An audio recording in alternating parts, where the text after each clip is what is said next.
Greetings, mighty companions, and welcome back to the Tuesday edition of Transforming Relationships Through A Course in Miracles with the Quins. Hey, family and friends, how you doing? Welcome back. Welcome back. I know one of my favorite times of the week, for real, is anytime we crack open, the truth and start reading it and just see what Spirit would have for us. And then, of course, we get to take it out into the world and see if we can remember to apply it in our daily and weekly lives. And sometimes we do remember, and sometimes we don't. And there's definitely a big contrast in our experience between those two times. We can definitely tell the difference between the times when we are applying it and the times when we're not. Exactly. Very clear, very obvious. Quite a contrast of experience. Yes, exactly. And Course in Miracles says that our higher selves teach us best through contrast. Like when you're teaching a little kid, you teach them by, how did that feel? Oh, was that different than other times? What was different about other experiences? Holy Spirit teaches us through contrast. Yeah, how did it feel to walk on the hot sand with some sandals versus last time when you had no shoes on? And it felt like the sand was 500 degrees. Right. No judgment, just observing the contrast. Did you see the contrast in the fun experience way of doing it and the non-fun way of doing it? That's right. Exactly. And that's what we're going to be talking about tonight, is the fun way of doing it and the non-fun way of doing it. And for those of you that have the purple annotated book, we're in chapter 2, so all the way toward the beginning, and then all the way to the last chapter of chapter 2. Last section. Which is section 13. Yep. And the purple covered annotated edition, that's the original dictation as it originally came through the scribe Helen Schuckman, that also has notations from the Course in Miracles teacher Robert Perry. Okay, so that's the difference between the blue covered edition and the purple covered edition. Some people have a black covered edition that has a string of pearls on it. That also is the original dictation, but just with no notations in it. So we like to use the original edition, and that's what we're going to do. And where this is in the blue covered edition, it's kind of in some different places. So apparently the editors took this section and kind of moved it around in some different places. So there's not one particular section where we can tell you where it is in the blue covered edition. So this is how it came originally through Helen Schuckman, without it being moved around or, reevaluated or checked on. The way that it first came through, and I love this particular section because to me it's like a story of our history, yours and mine. And our history is that millions of years ago that we entered into this thing called judgment. And through judgment, we created through perception, now a world of perception, where there's an appearance of separation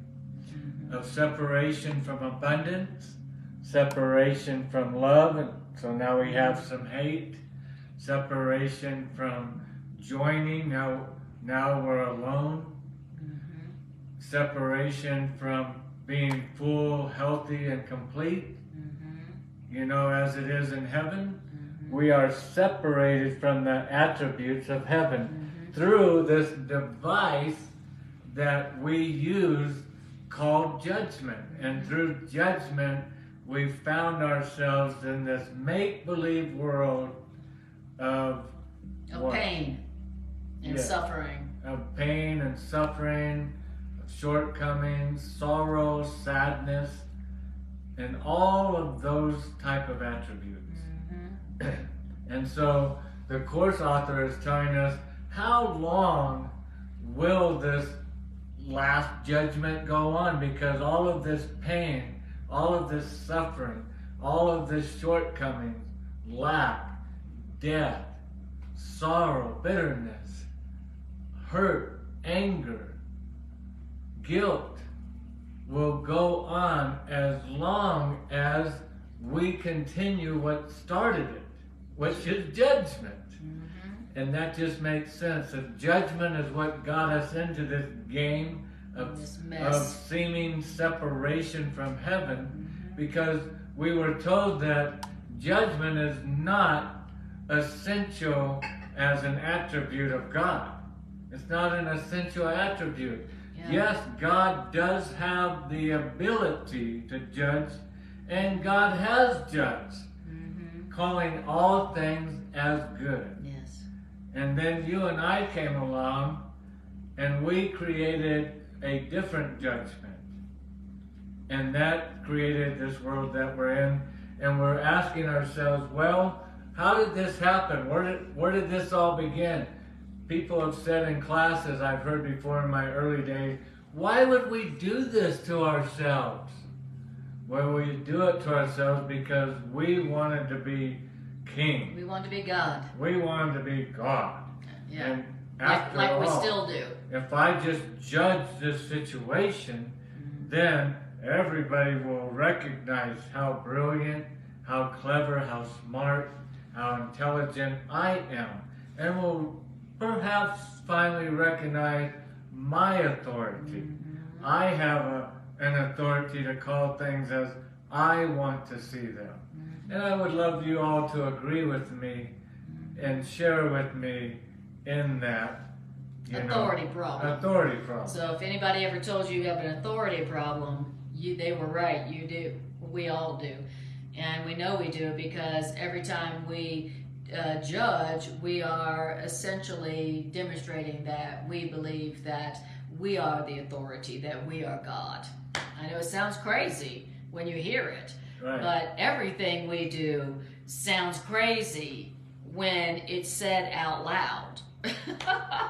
You know, Course in Miracles tells us what we do and how we do it and why we do it. And when you hear it, you think, that's insane. Whoever does that is insane. Well, that's the point. That's the point, is that we don't realize that what we think and how we judge is insane, you know. But we have to learn that. We have to go, oh, that is insane, so that we will have the motivation to find a better way. And I love how the Course has taken the time. You could say, Creator, Heaven has taken the time to come in a language that you and I can understand, and is telling us plainly, not in a language that's too hard, too complicated to understand, telling us plainly what's happening. Listen, millions of years you entered into this world of separation. And we're like, millions of years? And maybe even more. Yeah, but that's nothing in comparison to eternity. But anyway, you've been stuck in this little dream world that you've been in, and you got there through the device of judgment. Yep. And don't worry, it's only going to last as long. It's only going to last as long as you continue the judgment. And we're told last Sunday night, that once we stop making a judgment, the temptation comes. We want to interpret the story, the parable. We want to say what these different characters represent in the story and what the birds of the air mean and all the different symbols. We want to interpret what they mean and, in other words, get it wrong, rather than go to our guide and say, hey, would you explain to me the story that I'm looking at? And that way I won't get it wrong. That way I won't enter into judging incorrectly. And when we do that, when we're tempted to judge on our own, and we are aware of what we're doing, then we're shortening. This is what I love about this section of the reading, it tells us you want to get to heaven, you want to get there faster, you want to, like on Google Maps, there's a shorter route. Would you like to reconnect to the shorter route? Yeah, I'd like to get there on the shorter route. Well, this is shortening time. Every time we're tempted to judge, to not judge, but rather to call on Spirit and say, how do you see this? How should I be interpreting these characters and all the symbols? And realizing that my eyes were made only to go out and get information to deceive me of a world that's not really there. And I want to escape that world and come home to reality, to heaven, to the kingdom, to our inheritance. And you and I have the ability to shorten this time. Let's end it. And boy, if we can end it by thousands of years every time we make the right decision. We're doing ourselves and the world a big favor. A big favor. So apparently, according to A Course in Miracles, there's something called the Last Judgment. Yeah. And it's a process that is not undertaken by God. What we learned about the Last Judgment is where God goes, all right, I'm going to give you my last judgment, and you should be afraid because it's going to be punishment for somebody. Yep. Okay, and the Course in Miracles is saying that Last Judgment is a process that we undertake. We're the ones who came up with judgment. We projected it onto God. Now we're all afraid of God. And now we're trying to kick God off the throne. But the Last Judgment is a process that we undertake where we learn, oh, I'm not the creator, I'm not the source, and so I don't know enough to judge. So I'm going to relinquish judgment, and I'm going to leave the last word to God, who created us all. I'm not going to take on the role of judge. The role of judge. Period. And I'm going to relinquish that, realizing that I can't judge. I don't know enough to judge. The Course in Miracles says, you don't realize this, but you don't realize how many things you would have to have perfect awareness of to make an accurate judgment. You would have to know the complete past of that person. You'd have to know the complete future of that person. You'd have to know how your judgment was affecting everyone in the situation that you were judging. And you'd have to be certain that you were absolutely accurate in your assessment of the situation in order to make an accurate judgment. And then the Course in Miracles asks us to ask ourselves, are you in a position to have knowledge of all those elements enough to make an accurate judgment? And, well, of course, obviously, the answer is no. And so... But we keep doing it. But we keep doing it, and we keep creating suffering for ourselves. We keep creating hell for ourselves in doing that. We are addicted to judgment. Now, the good news is that there's a better way and there's an alternative. So you're like, well, if I'm not going to be judging a situation, and besides, I'm not judging, I'm just observing. We tell it, I'm not judging, I'm thinking. I'm just thinking, I'm not judging. And so Course in Miracles teaches us how to distinguish, our thinking from judgment. Right now, our thinking is judgment. But Course in Miracles is reminding us that there's an alternative. And there's something else you could be doing besides judging. And the Course in Miracles also is teaching us how you know you've been judging. You've been judging if there's some kind of lack of peace anywhere around you or within you, right? And so it's teaching us how to recognize when we are judging, us who cannot judge, and also what we could be doing instead. Really, to overcome the world is to overcome judgment. Yes, that's right. Judgment is what created this world. And so to be overcomers is to judge not, to have no judgment. Yes. To leave all things as they are, and you don't even have to understand. No. You don't even have to understand, how could I not judge this situation? Mm-hmm. How could I not have an opinion about come on. Right. And I love how last Sunday night we heard that before the separation, The detour to fear. before the detour Into fear. into fear by judgment, there was no need for justice. Justice came about after the separation. We introduced separation by judgment. And then justice was brought in by what? We were told the mercy of God, because God remains a God of mercy, the King of mercy. The King of mercy. There's nobody more merciful than our Creator. Isn't that the opposite of what we've been taught our Creator is? You know, we see our creators as destroy all of those people and hurt them and torture them and woe unto the wicked of these people. And yet God is the King, meaning the very top Or queen. of mercy. Exactly. That's what King represents. Yes. There's no higher authority Exactly. in the kingship. Yes. There's no higher authority than God's when it comes to mercy. That's what God renders. God doesn't render judgment. There's nothing to judge. When everything is good, what is there to judge? As if anything could be bad. When you say good, that's just rhetorical. Right. As if something could be bad. As if something was created and it's not perfect. And so we're just learning to come back, shorten the time, slowly. And it said that we're not going to abolish time every time that we're miracle-minded, which is to be non-judgmental minded. When we're non-judgmental minded, every time we shorten our time to be here in a world of lack, death, deprivation, bitterness, and all these attributes that are unheavenly, that are the effects of the cause of judgment.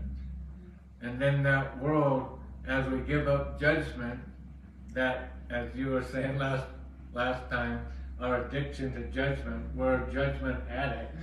When we give that up till we get to the last one, it's like when we were unloading a truck, my grandfather, when we pick up the last case, he goes, there's that one we're looking for. And that's what heaven's waiting for us, to get the last of our judgment truck unloaded. Meaning heaven's waiting for us to find that last one. Where we're done. We're finished. We don't need to judge anymore. We just leave all things as they are in the trust and the care to Creator who brought all things forth. Yeah. And what could be but love? And what could be but right? Amen. All that is. All that is. What else could there be brought forth from Creator than what is right and perfect and good and whole and complete and not lacking and just? Amen. Fair. All Now right. we're moving into paragraph 4. So chapter 2, section 13 in the annotated, paragraph 4, and the lovely voice of Anna. Oh, thank you. Anna has such a wonderful reading voice. Thank you, I'm sure sweetie. people have told you that, but if you haven't heard it lately, you heard it now. Thank you, sweetie. I appreciate that. Yeah, thanks for sharing your gift. Thank you. The paragraph 4, the last judgment is generally thought of as a procedure undertaken by God. We talked about. All right. Yeah, God's like the going to last- judge you. We keep Right. hearing that last step, God Yes, will take the last final step. Exactly. It says, but actually, the last judgment will be undertaken solely by the family of God, us, with Spirit's help. Okay? So it's not God who's like, everybody now listen up for my last judgment and be scared. Yeah. Right? The last judgment is something where we go, oh, we really can't judge, so let's stop and be happy Okay, that's what the last judgment really is. It's a process. It's an experience that we are doing, that we are undertaking with the guidance of Spirit. Okay, because we don't know how to give up judgment. We don't know how to do something besides judge. We're like, We don't know what how am I to supposed write- to do if I'm not judging? We don't know how to rightly judge. Exactly. We're real good at wrongly judging. Absolutely. We are real good at that. We're real good at looking at what just happened and getting it totally wrong. Exactly. And where we all learned that the last judgment was a distributing out of punishment. Yeah. The truth is that the last judgment is a final healing. That's what the last judgment is. It's a final healing. You're all innocent. You're all innocent. There is no sin. You're all only love. The end. A final healing of what? Of wrong thinking. A final healing of the belief in sin in our minds. Now I just have to say something. There's some religions out there that teach, go out and preach the good news. Mm-hmm. Now what you just said Mm-hmm. sounds to me like great news, like Absolutely. good news. That's good news to know that the last judgment is the final healing Mm-hmm. of my mind. Yes. It's not the last judgment is, everybody holding a red card, please step to your right and 2 feet back. Oh no, I have the red card. Is that good or bad?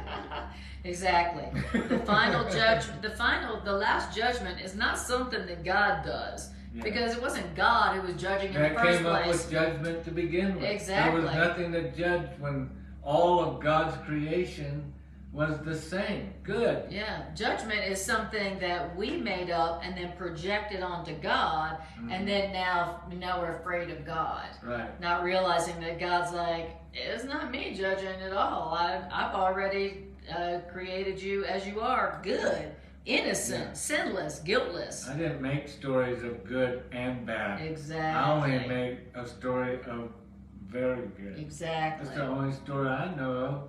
And so when you get out of your little playpen, playing with your story that you made, and want to come back and join the rest of us, we'll be sitting here waiting for you. Absolutely. No pressure. Yeah, with a little biscuit for you. Yeah. I know you've been there millions of years. And so the last judgment is a final healing rather than a giving out of punishment, however much you may think punishment is deserved. However much we think that person and Hitler and that person, however much we think they deserve punishment, God's last say is, God's final word isn't punishment. Okay, I know that's our last word. That's the word we came up with and then projected that onto God. So anything that talks about God being the arbiter of judgment, or that God as the judge, is something that has misinterpreted God. And there's been a lot of that around here going on. Okay, so A Course in Miracles gives us a view, a perception, or a telling or experience of God that is absolutely opposite of what we all learned about God. And what A Course in Miracles teaches us about God's true nature is something where that punishment doesn't enter into. The Course in Miracles, the truth about God, it doesn't have anything to do with punishment. That's not God. God didn't come up with punishment, and God doesn't punish. That's what we came up with. That was our judgment. It makes sense. I forget, so don't get upset about me quoting wrongly. It seems like one of the old kings or prophets like David or Solomon, or could have been Ezekiel or Isaiah, 100 others. They all talked about the wrath of God, the judgment of God. But one of them quoted God, though, as saying, God saying to us, my thoughts are not your thoughts. My ways are not your ways. Right.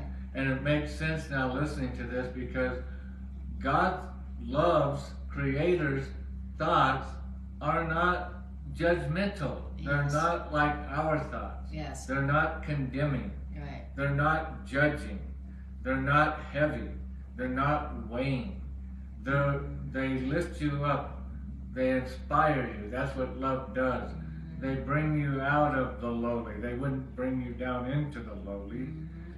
And so we think we know God, and we do not know God. God's ways are not our ways, because God is not a wrathful, judging God. God. And that offends a lot of people. And the truth will offend a lot of people. Why? Because a lot of people have been taught wrongly. Yeah, and they are in love with their judgment. And they're in love with their doctrine. And anybody, of course, in Miracles teaches us that we all identify with our beliefs.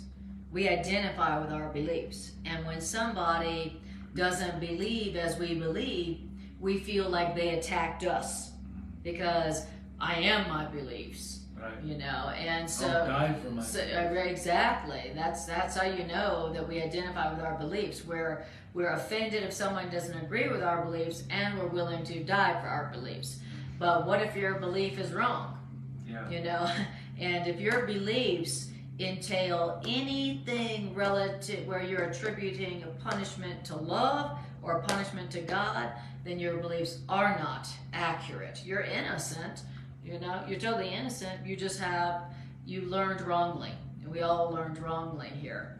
And so it says punishment as a concept is in total opposition to right-mindedness.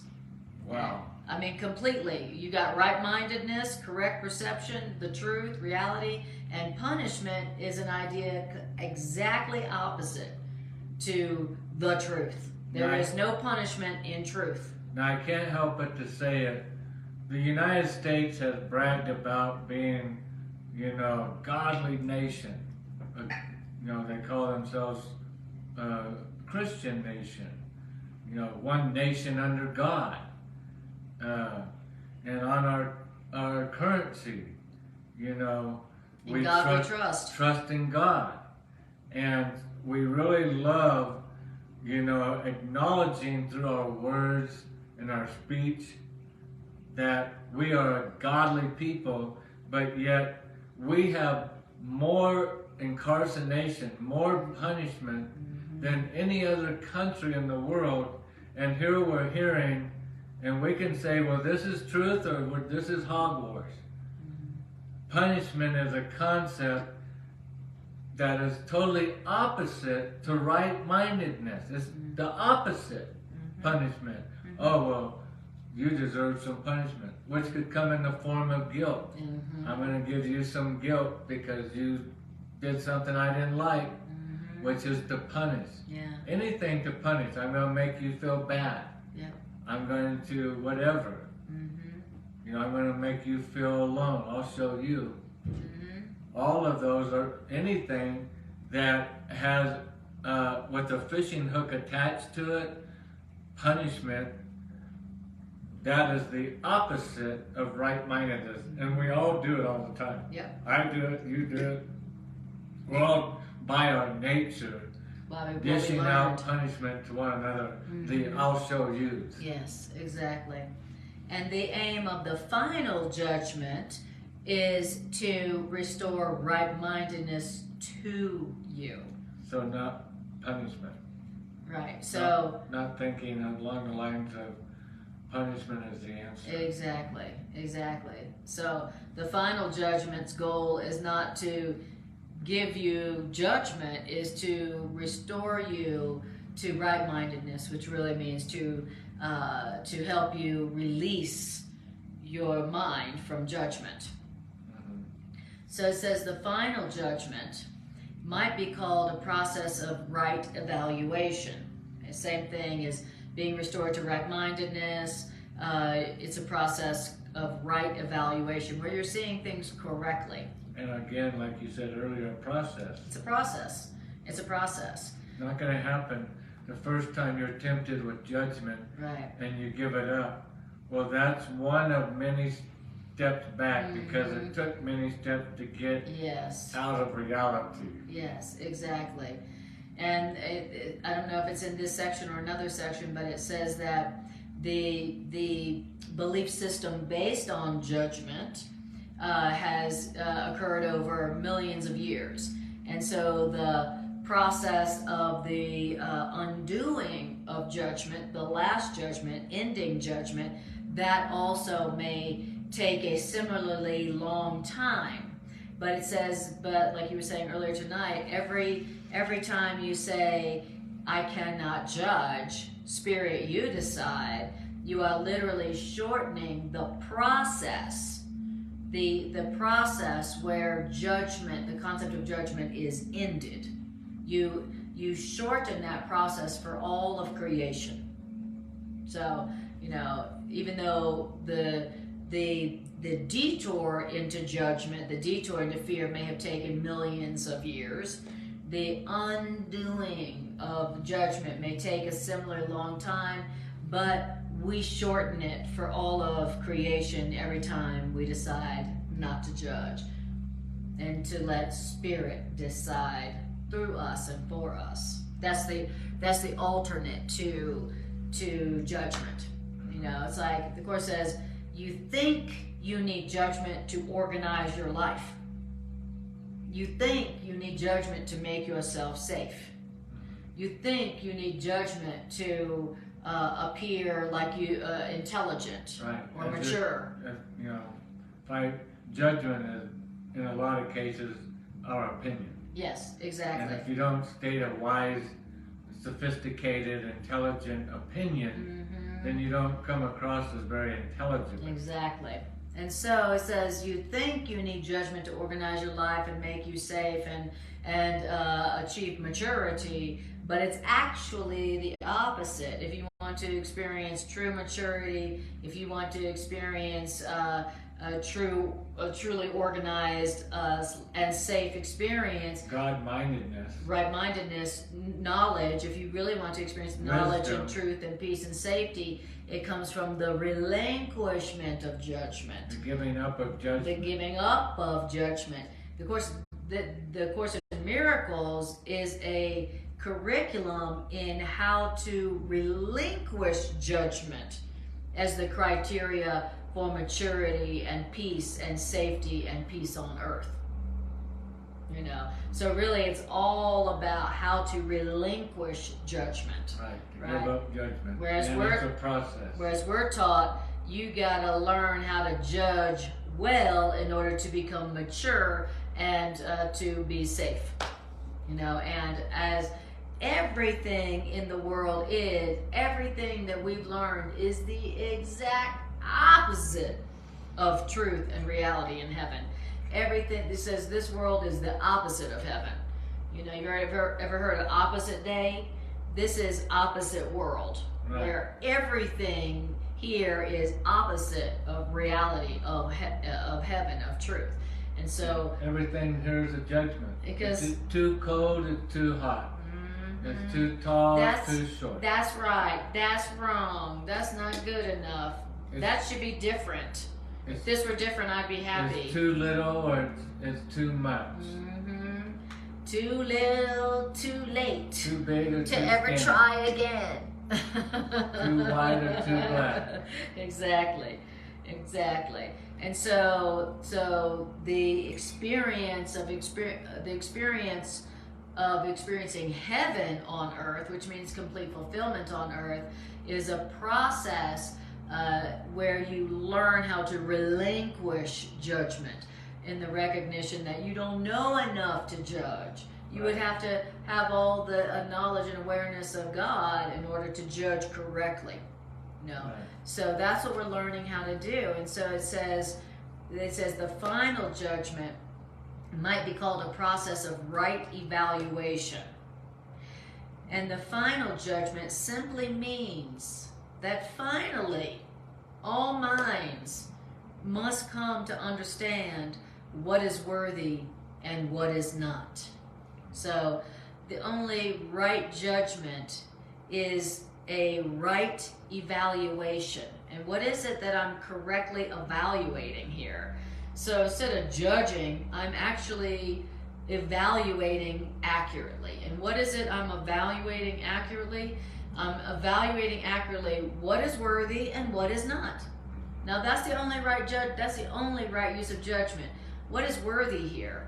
You know, love or fear? What is worthy and what is not? You know, love is worthy, fear is not. And sometimes we can't see love, and for us, then we revert to step 2, perhaps. Mm-hmm. I don't need to understand. Yes. You just have to know, you just have to trust that love is all there is. Yes. Love is the only answer.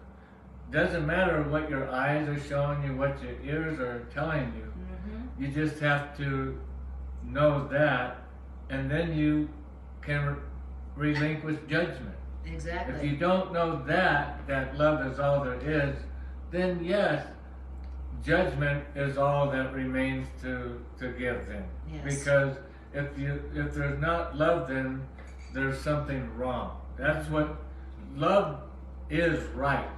Always. And so when love's not in your appearance, in your story, then all that's left there to be, if love's not there, then wrong is there.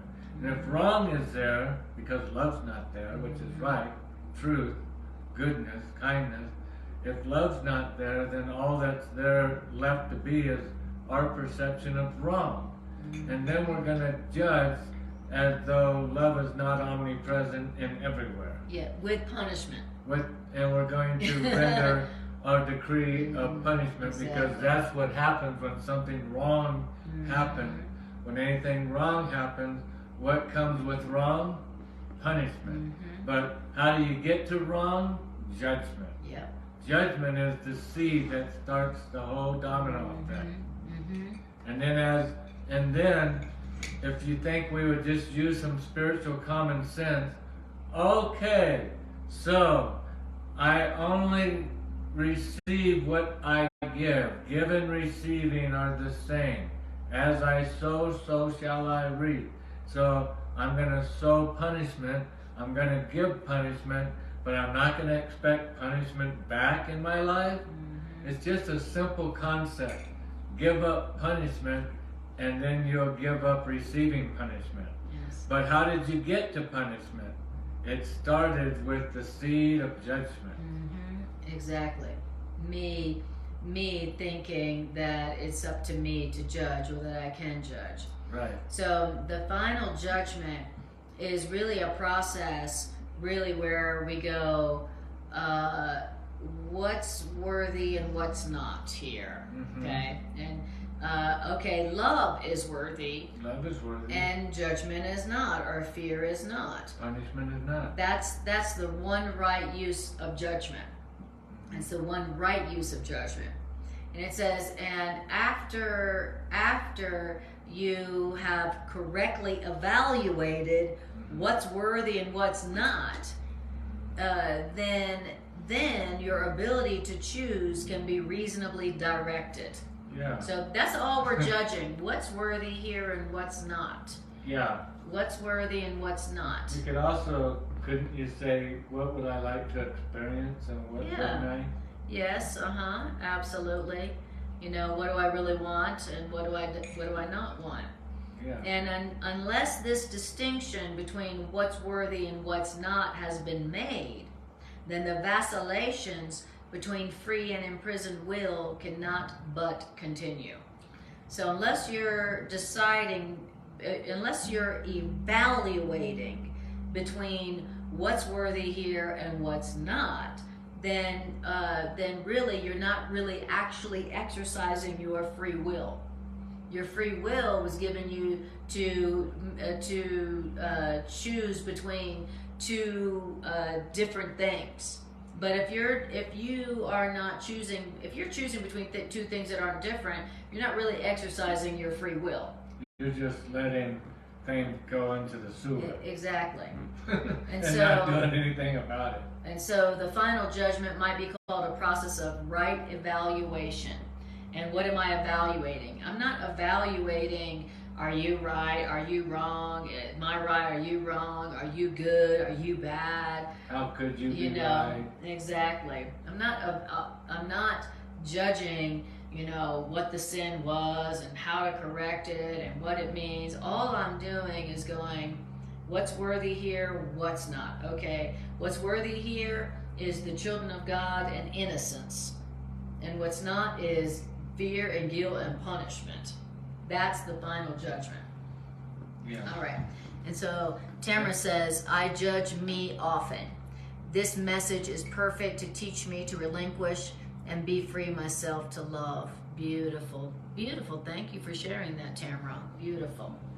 And lovely to see your name and feel your energy, Tamara. I always see your innocence. So totally innocent child of God you are. Beautiful. Beautiful child of God. Okay, so now we are in paragraph 6. So the first step toward freedom. Anybody like to experience more freedom?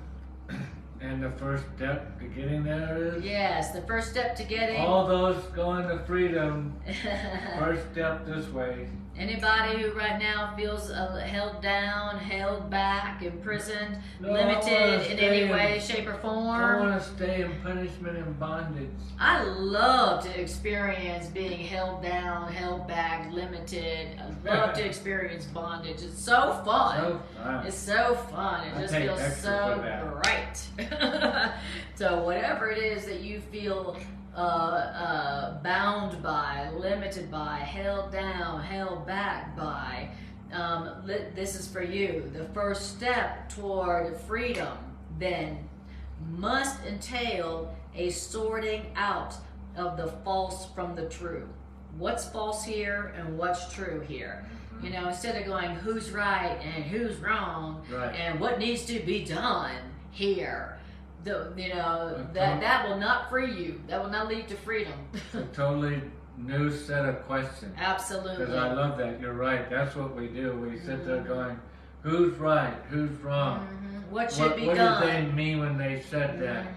The way they said that. And the way they walked out the door and shut the door like that. Right. And the look that they gave me. All of those things are a distraction from what's going to keep us in this bondage, in this prison. Right. And the Course is telling us, hey, come over here. The first step is to sort out, as it was saying, what's valuable and what's not. If you went into a store with something of value, some money or, a way to buy stuff, and there was the punishment department store and the freedom department store, which one are you going to go spend your hard-earned money? You want to go spend it on freedom and joy and happiness, or bondage, punishment, and sorrow? Exactly. It becomes easy to decide once you start asking the right questions. Exactly. That's the thing. Then you can start asking yourself, what do I want to experience? Do I want to experience punishment? Exactly. It's like, somebody coming into me, for counseling, and they're like, and then this is what happened, and this is what that happened, and that's what, and this is what happened, and that's what happened, and da da da da, and I have to, and I need to figure out why they did that, and I need to make sure they never do that again, and and then if I was to be applying this, then I might say to them, figuring out who's right and who's wrong in this situation is not going to make you free. It's only going to keep you for sure in anger. Exactly. Figuring out what they did wrong and why they did that and how best to punish them is not going to ultimately bring to you the freedom and the peace of mind that I thought I heard you say you really wanted, right? And so, but what will bring you freedom from this situation is not, altering them and changing them and punishing them and understanding why and and analyzing. It's going to be recognizing what will help me to experience freedom and peace in here. What is valuable in this situation? What's valuable in this situation is what's going to help me feel peace as soon as possible. That's what's valuable here. And if focusing on what they did and why they did it and how you need to change them or correct them or how you need to punish them or how you're guilty and how they're guilty and how they're wrong and you're right, if that's not going to help you to experience greater freedom, then that's not what's worthy in this situation. That's not what's worthy. That's not worthy to focus on this situation. That's not the right door. It's not, you're not evaluating the situation correctly. Right. You know, a correct evaluation of this situation would be what will help me and them experience freedom from fear and anger and pain as soon as possible. Now let's focus on that. That's what's worthy in this situation. Okay. And not, I like how you said, what's going to bring me and them. Yes, exactly. Peace.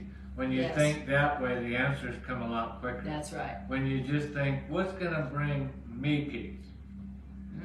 Right. That answer may never come. That's what got you in the problem Yeah. in the first place. Yes, I love it. And Tamara says, I have been incredibly successful at creating exactly what I have in my life. Yeah, very well. That was a correct evaluation. Hey, beautiful. And that 100% responsibility right there, Tamara, literally is freedom. When you go, what I'm experiencing, I decided on, I chose that. That is the first step to freedom, for real. That is the first step, because that is a right evaluation. You know, until you go, I have manifested what I'm experiencing because that must have been what I wanted. Anything else is going to be a wrong evaluation. Anytime we go, and they did this, and they did this, and they did it like this, and they did it to me, and if they were different, I'd be happy, and if they did, that is an incorrect evaluation, and it will not result in greater freedom for anybody. So good job starting with that right evaluation, Tamara. Okay. So it says, the first step toward freedom then must entail a sorting out of the false from the true. This is a process, sorting out the false from the true is a process of division only in the constructive sense, and this process of division reflects the true meaning of the apocalypse. Isn't that funny? The apocalypse just means a division between what's true and what's not, what's worthy and what's not. Worthy and not That's worthy. it. That's it. Of what's good and not good. That's it. Of what I want to experience and what I don't want to experience. Exactly. What feels good and what doesn't feel good. Exactly. Exactly. Like the situation where you're in a relationship issue problem and you go, let's see, I'm going to do a division here of what's valuable and what's not. What's valuable is love and responsibility, and what's not is judgment, guilt, and punishment. Division. Now, thank God that it doesn't say, now the first step is looking at the story or the situation and then asking yourself to find worth in this story, or to find love in the story, or to find value in the story. It's not asking us at all to do that, because we can't see that anyway. We're not seeing correctly anyway. When we start getting vision is when we start asking a totally different set of questions. We stop asking ourselves what they did, how they did it, and all that stuff, and just the simplicity of what has value and what doesn't. Exactly. And I don't have to understand how love could even be applicable in this story. Right. I just have to recognize that all that has value is love. And not this hate or anger or bitterness that I'm feeling because of this story. that doesn't have any value. That has a negative value. Exactly. I want to get rid of that. That has no value. Exactly. I was talking to a client the other day, and they had experienced a profound experience of betrayal in their relationship, and I was saying to them, you know, that anger and hurt that you feel, it makes sense that you might feel that way, but the hurt and the betrayal and the anger you feel, is it going to bring you the peace and the freedom and the joy and the creativity that you ultimately want? Yes, it makes sense you feel that way, but is that ultimately going to give you Peace. The happiness and the peace and the freedom and the creativity and the abundance that you deserve, that you want and that you deserve? Right. So even though it makes sense you feel that way, is that what's really worthy and valuable here? Right. You know? No. You know, not if you... Then it becomes easy to sort it out. And that's the sorting out. And that's the sorting out. The great apocalypse that we're waiting for is for us to...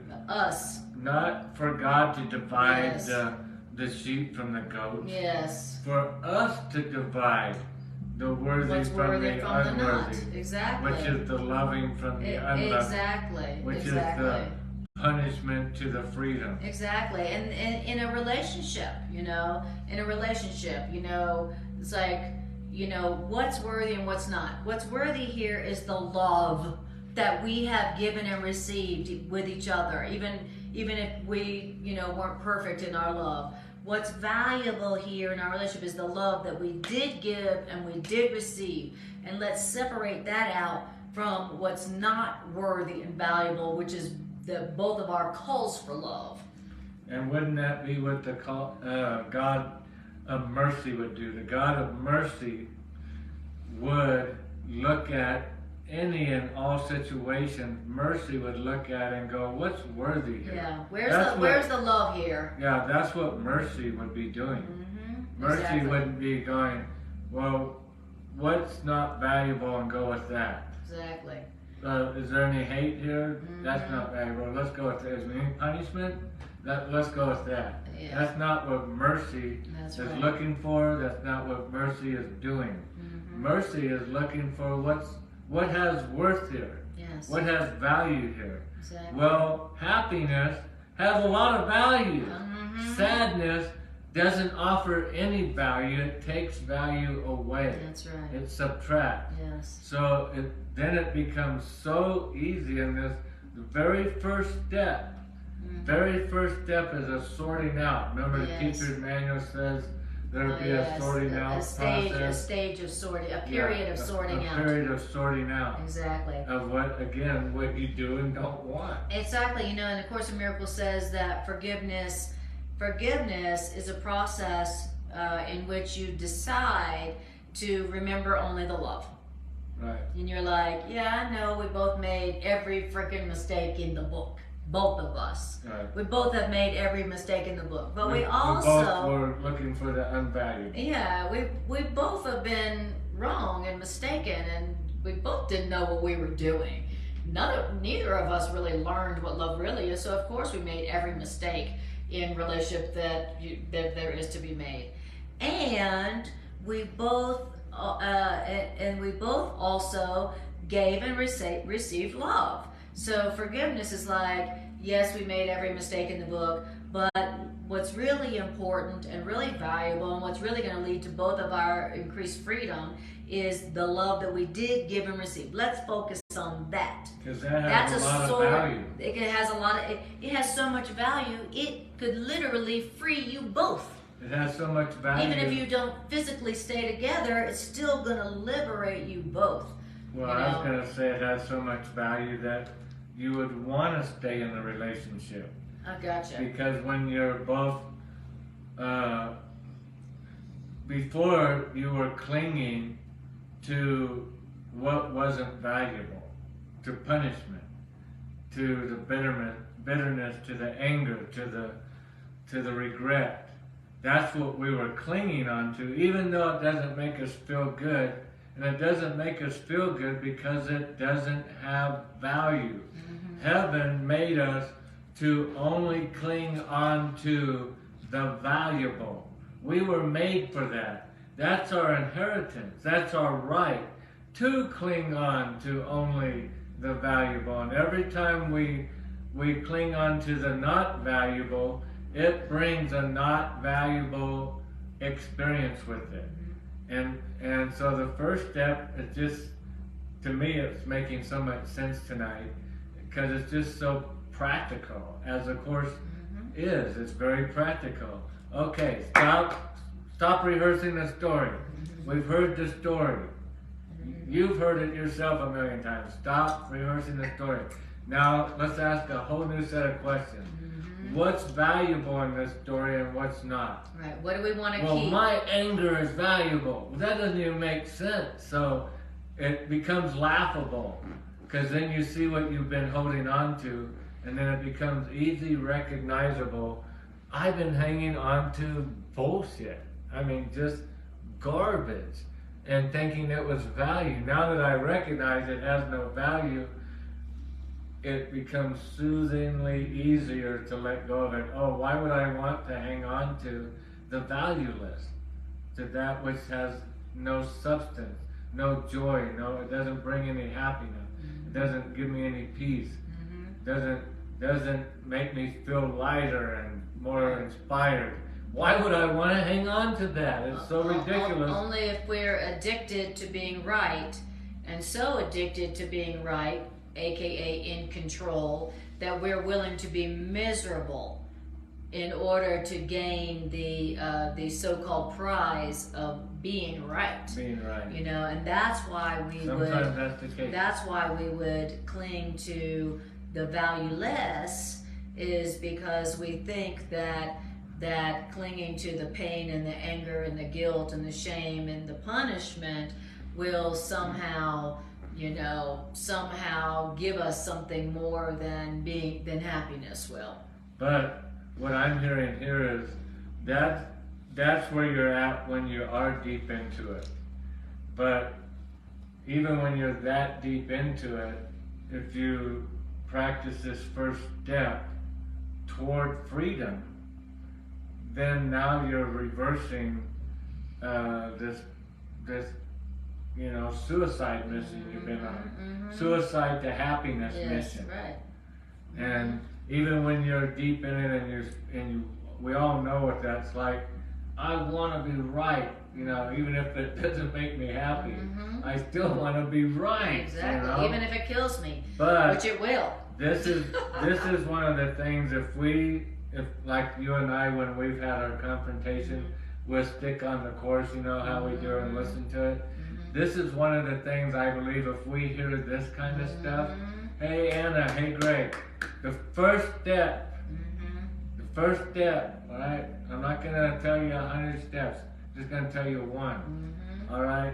Towards your freedom, towards your peace, towards back to happiness, is to sort out what's true and what's false. What has worth and what doesn't have any worth. What's gonna, as you were saying, is that gonna give you peace? I mean, it and makes then when sense you when I ask feel yourself that. these questions, Is that going to help you be happy? It becomes really obvious. Exactly. Yes. Even if your anger is valid, is that going to help you have a happy, healthy life, or is it going to make you bitter and make you sick? So even if your anger is valid, is that really going to help you to have the happiness and the wealth and the abundance and the health that you deserve and want? And when you say no, it's not, that's you sorting out what's valuable and what's not. Is the grievance valuable? Is the grievance going to increase your freedom? Is the grievance going to bring you greater happiness, health, and wealth? Is it? If it's not, then it's not the valuable. And the final judgment is where you yourself go, all right, what do I really want, and what's valuable here and what's not, and let me make that division. And if you don't, then wouldn't it be like I'm sure you've had clients that have come to you over the years that you realize quickly in the assessment that they don't want to get here. Absolutely. They don't really want to hear the truth or to. They don't want to be free. To get counsel to let go. They just want to keep, their story going. Staying a victim. They want to be right about their story. They want to still be hurt. Yes, exactly. And you can't help somebody that doesn't want help. That's exactly right. And the Course has told us that over and over is nothing's stopping us from experiencing heaven right now. Why not now? How about now? Yeah. We're the only thing stopping us. And so until we want redemption, until we want freedom, the apocalypse to come and be over with, we just have to be willing to take the right and the first steps in that direction. And as you said over and over rightly, the relinquishment of judgment. Exactly. The relinquishment of judgment. Freedom. And judgment is the seed. When I was driving home tonight thinking about our lesson, I realized it really comes in a process. It's the seed. Judgment is always the seed. You look at every single thing in your life. Bitterness, where did it come from? Bitterness came from some act of judgment. Guilt, from judgment. You judge yourself or you judge somebody else. Anger, from judgment. Resentment, from judgment. Condemnation, obviously, from judgment. Judgment is the seed. In other words, it's the cause of all of these effects. Judgment is the cause of the effect of pain. It's the cause of the effect of bitterness. It's the cause of the effect of lack. It's the cause of the effect of sorrow. Judgment is the core seed that blossoms all of those unworthy attributes that we are tired of experiencing. And the final judgment is going to last as long as we keep rendering judgment. Right. Exactly. The process. Yeah. So the final judgment really is a process of division in the constructive sense. Okay. And the true meaning of the apocalypse is a process of division in the constructive sense. Here's how it will go for us. The final judgment, the process of division in the constructive sense for us will be everyone will ultimately look upon what they have made, and they will choose to preserve only what is good, just as God himself once looked upon what God had created and knew that it was good. Well, I didn't even know that was in this section. I haven't read ahead, and I've been repeating that phrase over and over. Exactly. Just as God looked upon all that God had created and knew. Yeah, didn't judge. God didn't have to see. Didn't have to confirmation. Didn't have to interpret. God didn't have to get with the counsel of some others and have a meeting about it. And form a committee. Come to a determination. How did God knew it was good? Because that's all there was gonna be. What could you expect to come from good other than good? God is good. So how could anything be created and not be of the same nature? Good.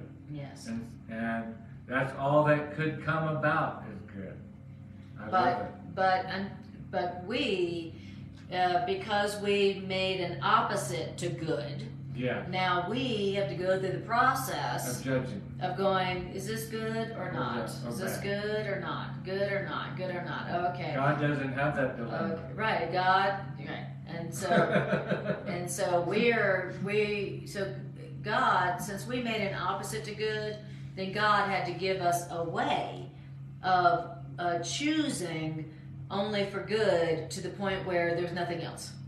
Okay, so since you made an opposite to love, I'm going to teach you how to continually choose for love until you realize there ain't nothing but love. Okay? And so that's where we're at right now. God doesn't deal with that. God isn't like, are you good or are you bad? Now I have to judge you. Am I going to put you in the book of life again for another year or not? Are you good or bad? God is beyond judgment. Judgment didn't come from God. It wasn't God who was like, are you good or bad? Should I punish you or reward you? You know, that didn't come from God. We are the ones who came up with the opposite to good. And God didn't say, you idiots, what's wrong with you? There is no opposite to good. Don't be so stupid. God just said, I'm going to give you a path. I'm going to give you a process. We'll call it Course of Miracles or whatever, forgiveness. And then this process will teach you how to look for and to see only the good and let go of everything else, to the point where you're like, that's all there is. There's only love. Mm-hmm. And that's the final judgment. That's the process that we were given by which to choose only the love, so that eventually we realize that's all that there is. That's what A Course in Miracles is about. That's what the final judgment is. It's a process. And that's how you have heaven on earth. That's right. In heaven, there was no need for judgment. There still is no need for judgment, because as it says here, God knew that all there was good. Exactly. So what would there be to judge? Yeah. But God is using judgment for our curriculum, because that's all we've learned. That's the language we know now. Yes, that's right. We created a world full of judgment. Everything's a judgment. Too hot, too cold, too tall, too small. The whole world is a judgment. Yeah. Not just the prison sentence, prisons of America. The whole world is a judgment. It was made on judgment. It's one big spinning ball of condemnation. But God has said, you know, we, the children of God, are going to come and demonstrate to the world that that is not real, that that's false. And we're only going to separate the worthy from the unworthy, the good from the bad, the true from the untrue, and without even having to understand it, just to know it. We're just going to know that, and we're just going to trust that all there is, just like God knows. We're going to be God-minded to know that all there is good. That's right. It doesn't mean we're going to understand that all there is. Exactly. We're going to know it. Meaning we're going to trust in that. Yes. And then we're going to be continually demonstrating the effects of that. That's right. Rather than the effects of clinging on to what is unworthy, to what has no value, to what's not true, and to what brings about the effects that are the opposite of heaven. Exactly. Yeah, it's like,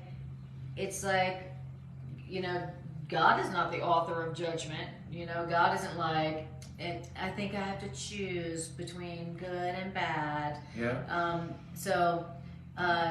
We made judgment, and judgment is, I have to choose between good and bad, right or wrong. That's what judgment is.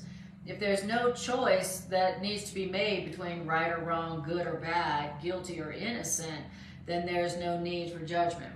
And so since we made up opposites, since we made an opposite to good, and we use judgment to choose between good or bad, then Spirit gave us a way to judge in such a way that there's no more need for judgment.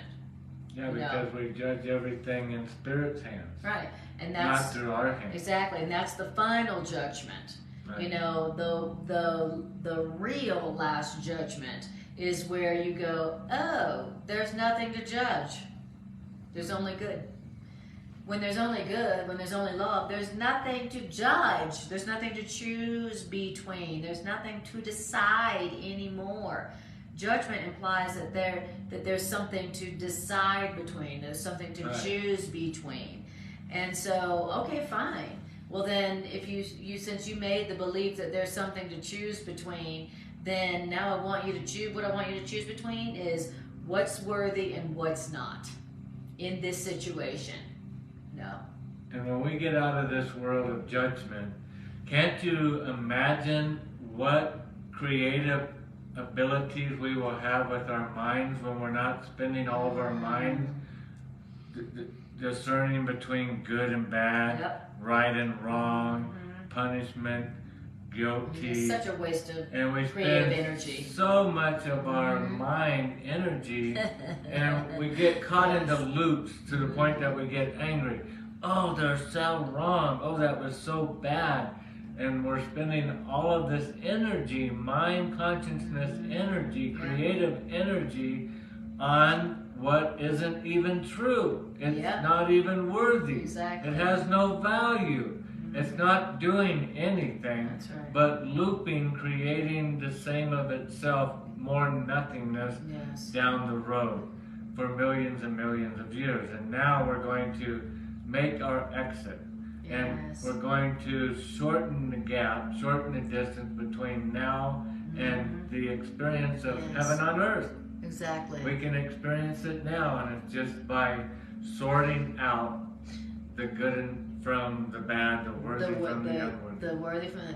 Tamara says, and then we create a Santa Claus to determine naughty or nice. That's so funny. Total projection. Thank you. I was 100% when you were talking, and then I went off into that, but that's what I was going to say. Isn't it interesting how Santa is doing exactly that? You determining, okay, what's the valuable and the unvaluable. The valuable here is you're bad, and I'm going to say that's valuable. I'm going to think about that, and the effect is you're going to get a lump of coal. And this one here, I'm going to say you're good, not naughty.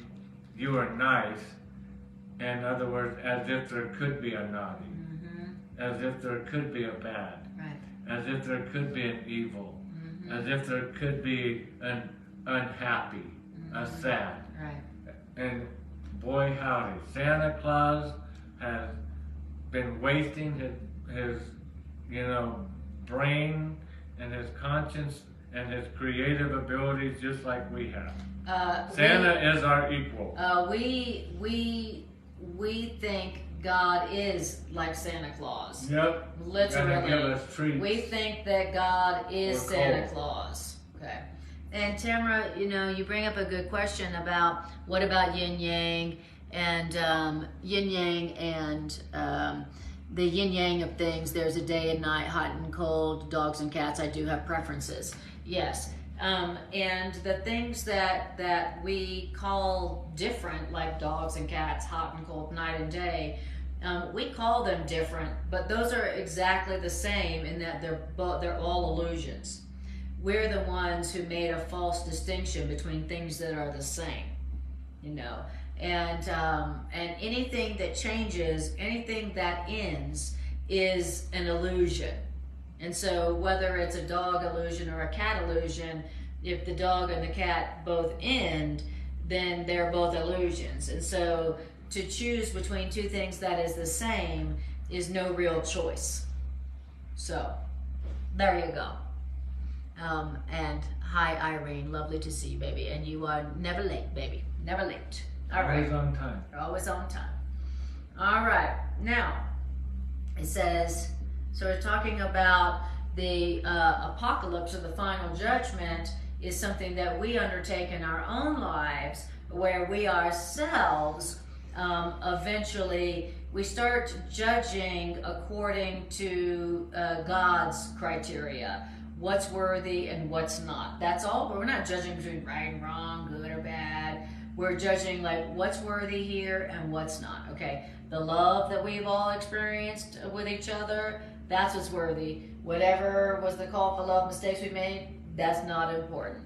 We're gonna do that final judgment, right evaluation process on our own lives.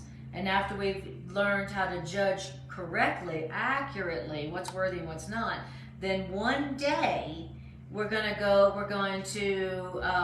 look on the good in our lives, and we're going to say, that's all we want, that's all that's valuable, and everything else I'm going to forget. One day we're going to look at our lives and choose only to preserve the love, and everything else we're going to forget because it wasn't anything real in the first place. You know, all that was real in my life was the love, and everything else, I forget about it because it wasn't ever real in the first place. I was misperceiving to begin with. Now that's the final judgment. That's the apocalypse. That's the final judgment. That's the freedom in our own lives. And one day we're going to do that, because every time we have the temptation of judgment brought before us, we have this story that just happened, this situation that just transpired, and now we're tempted to make a wrong evaluation, which we would call a judgment. Well, that temptation came from our last time that we had a temptation and we had what you would call a fail. We went with the unvaluable. And when we went with the unvaluable, it planted the seed of judgment, which brought forth the produce of this new story, of this new situation, of this new unfolding, which is another new temptation of judgment. But once I recognize what's going on, which I didn't do last time, and I recognize what's going on, is I don't want to give value to the unvaluable. I don't want to give credit to that which doesn't deserve credit. I don't want to call true which is untrue, even if I can't understand it right now. I don't want to make real what's not real, even if I'm having an impossible time of seeing the real. I still don't want to make the unreal real. And so that's when now I can stop the process, and we were told what to do. The very first step was to do the sorting out process From the false, of asking ourselves what's valuable and what's not. Exactly. And I just think that's incredible that we have step by step the whereabouts and ways about, how's about, to be able to get ourselves out of this mess that we've been, this journey of woe is me forever that we've been on. It's so exciting to know, oh, this is the formula. This is the formula to get myself out of hell. Exactly.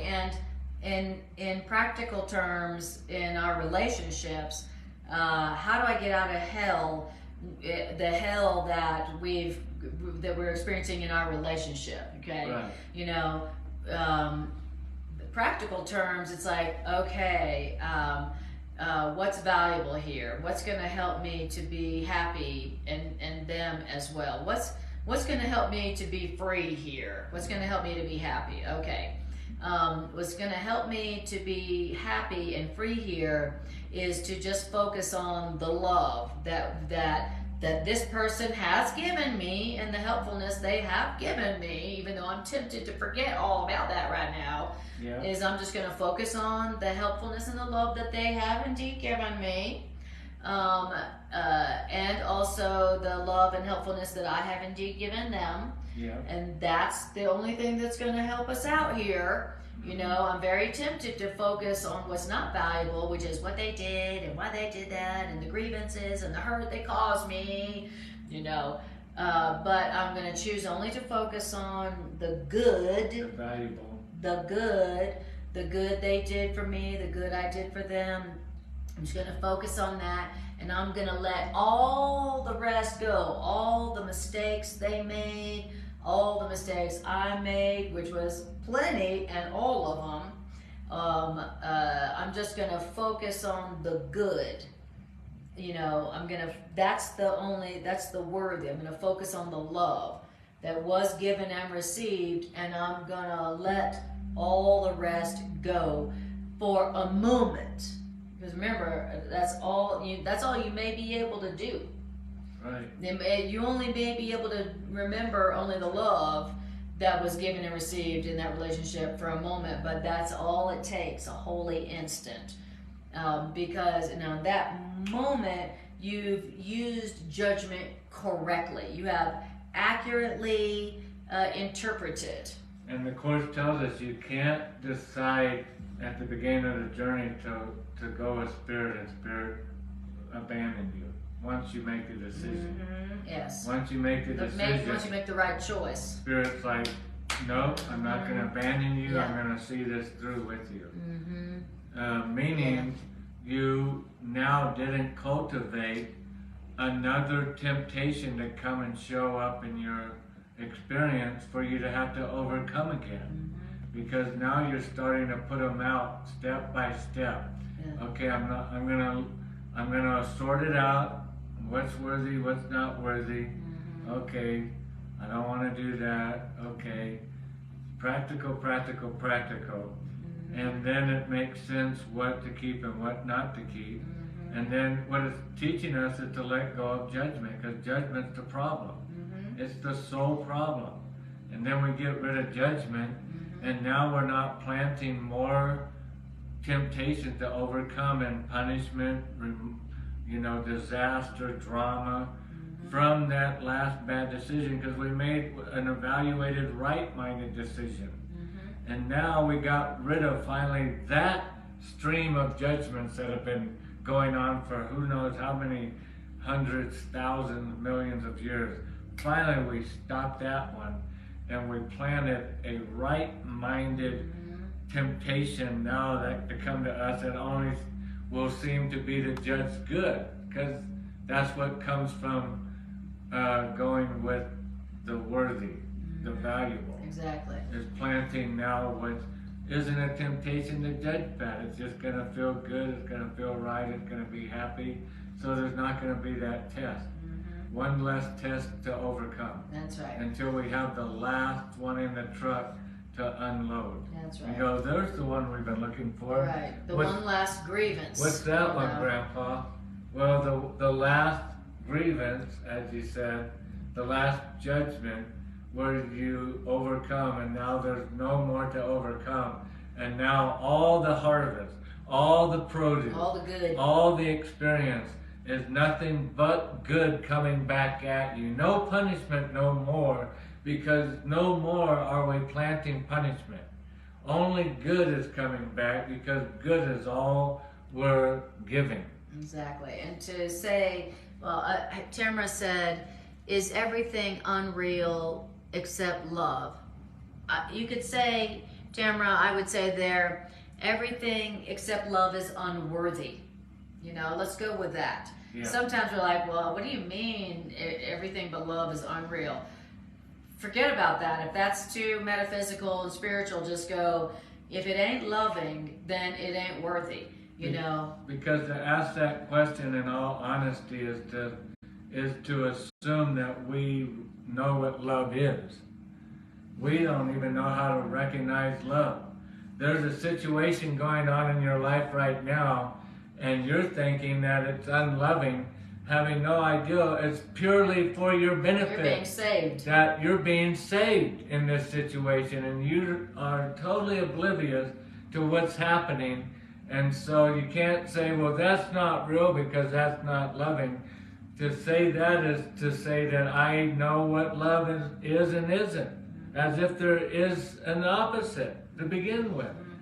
But that's all confusing at times. But it's not our job to sort out what is love and what isn't love, because that puts us back in the trap again, because now we're acting as a judge, as if there's two different distinguishments, when we're being told here to not do that, but just to sort out. And in that sorting out, we'll recognize what direction we want to go. Even if there seems to be a big old dung pile of horribleness, what's valuable? Is it that big dung pile of horribleness? Grievance. Is that what's valuable in this story, as real as it seems? As real as it feels? I mean, it feels awful real, doesn't it? But is it valuable? Does that have value to you? No. If it doesn't, all right, great, you finally recognize that. Then you can choose to keep only the loving parts. Right. That's the process here, is I'm going to just keep the loving parts where we were giving and receiving love with each other, and I'm not going to value and keep the grievances. Right. You know, and that decision, it says at this point, when you've made that decision to keep what's valuable, whatever love was there, and let go of the rest, the grievances. Which is hard to do. But once you've made that decision to do that, then at that point, your mind will begin to look with love on what your mind has made. Now you're just going to be focusing on the love. You're going to be like, I remember they were loving like this, and I remember I was loving like that, and then I remember that they were helpful like this, and then I remember I was helpful to them like that. And your mind will begin to look with love on what you have made because of its great worthiness. You know, wow, I was loving there, they were loving there, in that situation I gave love, in that situation they gave love, and wow, that's really valuable. That's really, really valuable. It's incredible. It's a miracle. It's so valuable. The love I gave them in that situation is so valuable. The helpfulness and love they gave me in that situation was so valuable. It was so valuable. It was so great. But all your mind is focusing on is what's valuable and what's good. And then what will happen is your mind will inevitably disown all the grievances, all the rest, all the grievances, all the calls for love. You won't even remember them. You won't be like cataloging them in your journal anymore. You won't be remembering them with your friends anymore. Everything but the love, you'll be like, whatever, that was nothing, whatever, anything, whatever. You won't even remember it. All you'll remember is the love. All you'll remember is how they were helpful. All you'll remember is how their good efforts. All you remember is the times that they were helpful. All you remember is the times that you were helpful. And your mind will inevitably just disown all the rest, because your mind will have withdrawn belief from all the rest, the grievances, who cares about that? Because they won't even any longer exist. That's the process of the final judgment right there. Right. It just described the process of the final judgment, your final judgment on your life, where you finally go, what's valuable here, what's not. What's valuable is only the love that I gave and that I received. Everything else is not important. It ain't even real. And then all you'll see in your life is the good, the loving, the love you received and the love you gave. And everything else you just forget. And I love how it says it in sentence 4, the mind will look at with love, with happiness, with truth, on what it has made. Now it is making something real, instead of making the false, making what's not real, making an illusion, making, something hellish, something bad, the false. And now the mind will begin, that process begin to look with love on what your mind has made. And how did it make it? By sorting out and then asking yourself what is worthy and what's unworthy. When we did that, that's how the mind begins to look with love on what it makes. That's what that process is. Now that's what's coming back to you as the worthy. Yep. And that's why you start to look with love on what you've made, because you've sorted it out. Before, I never even thought of sorting it out. It was just natural. This is screwed up. I never even thought to ask the questions, well, what's worthy and unworthy here? Those kind of questions we were never taught to think that way. We were taught to look at it and immediately come up with an assessment, an opinion, and a judgment. Judgment is what makes you smart. Judgment's what keeps you safe from the world around you. And without judgment, how could you possibly exist? Exactly.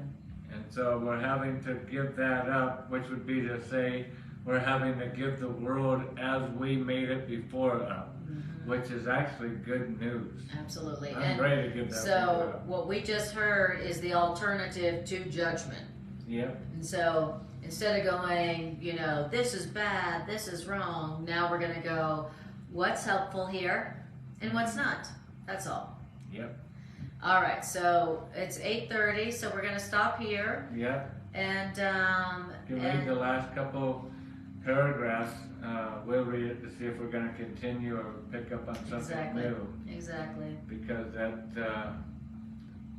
that probably is a pretty good overview. I think it is. I think it is. I got a lot out of it. Yes. I loved it. Yeah. And all these things we've actually talked about, I see in the last paragraph. So I like how Irene said one time, I so agree, and I was thinking of this earlier tonight, driving home, that I love these classes. I really do with you guys, because for me, this forces my ego to do what it doesn't want to do. What's that?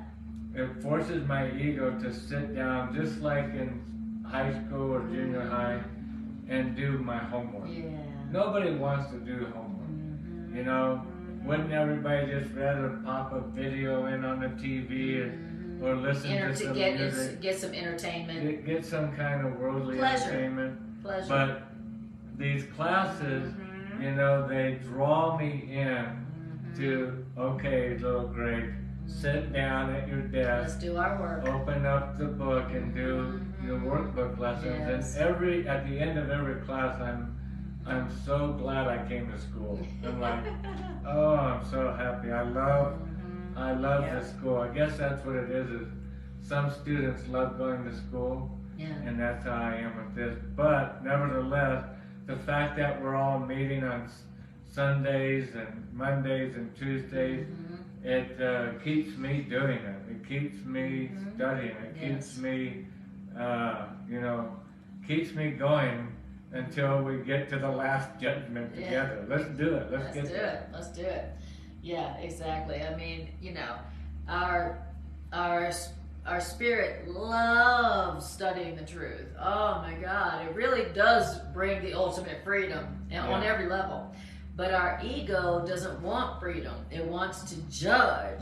And so our ego's like, I don't want to go to school. I don't want to read. Keep taking away my judgment I don't want to rights. read a book. I want to watch something fun.